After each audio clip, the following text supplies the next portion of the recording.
जब लोग मुर्दे को कब्र में दफना कर जाते हैं तो दो खौफनाक शक्ल वाले फरिश्ते जमीन को चीरते हुए कब्र में दाखिल होते हैं। हदीस में आता है कि ये फरिश्ते मुनकर नकीर हैं।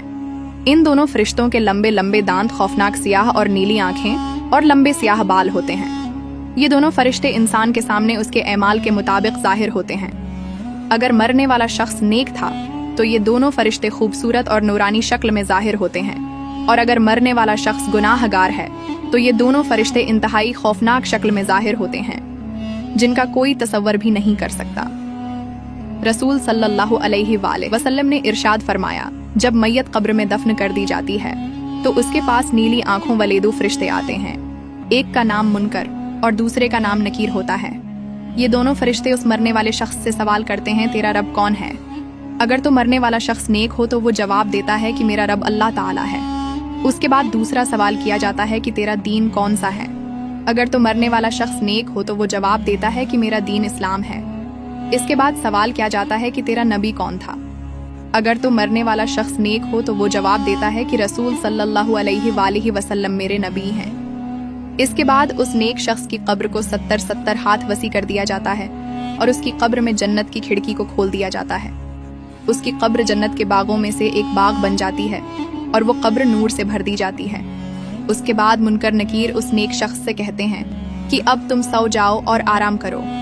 उस वक्त वो नेक शख्स मुनकर नकीर से कहता है कि मैं अपने घर वालों के पास जाना चाहता हूँ ताकि मैं उनको अपने अच्छे अंजाम का बता सकूं। तो उस वक्त मुनकर नकीर में से एक फरिश्ता उस शख्स से कहता है कि नहीं, अब तुम दुनिया में वापस नहीं जा सकते। आप तुम ऐसे शख्स की तरह सो जाओ कि जिसे कोई नहीं जगा सकता सिवाय अल्लाह के।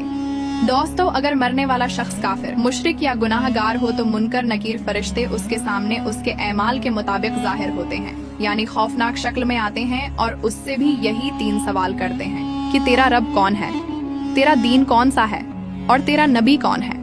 अगर तो मरने वाला शख्स काफिर, मुशरिक या गुनाहगार होता है तो वो इन सवालों के जवाब में कहता है कि मुझे उसके बारे में कुछ इल्म नहीं। इसके बाद जमीन को हुक्म दिया जाता है कि वो आपस में मिल जाए, यहाँ तक कि इस मरने वाले शख्स की पसलियां एक दूसरे के अंदर पेवस्त होकर टूट जाती हैं और उस शख्स की कब्र में जहन्नम की खिड़की को खोल दिया जाता है और उसकी कब्र को जहन्नम के गढ़ों में से एक गढ़ा बना दिया जाता है, यहाँ तक कि ये शख्स कयामत तक इसी अजाब में मुब्तला रहेगा। हदीस में आता है कि उन दोनों फरिश्तों के पास इतना बड़ा हथौड़ा होता है कि अगर रुए जमीन के तमाम इंसान और जन्नात मिलकर भी इस हथौड़े को उठाना चाहें तो उसको न उठा सकेंगे, और अगर ये हथौड़ा किसी गुनाहगार इंसान को मारा जाए तो उसका पूरा जिस्म और हड्डियां रेजा रेजा हो जाएं। दोस्तों, रसूल सल्लल्लाहु अलैहि वसल्लम ने इरशाद फरमाया कि कब्र आखिरत की मंजिलों में से सबसे पहली मंजिल है। अगर किसी शख्स ने उससे नजात हासिल की तो आगे का मामला आसान है, और अगर कोई शख्स कब्र से नजात हासिल न कर सका तो आगे का मामला उससे कहीं ज्यादा दुश्वार है। अल्लाह ताला से दुआ है कि अल्लाह ताला हमें नेक ऐमाल करने की तौफीक अता फरमाए, हमें अज़ाब कब्र से बचाए और आखिरत में आप सल्लल्लाहु अलैहि वसल्लम का जन्नत में पड़ोस नसीब फरमाए। आमीन।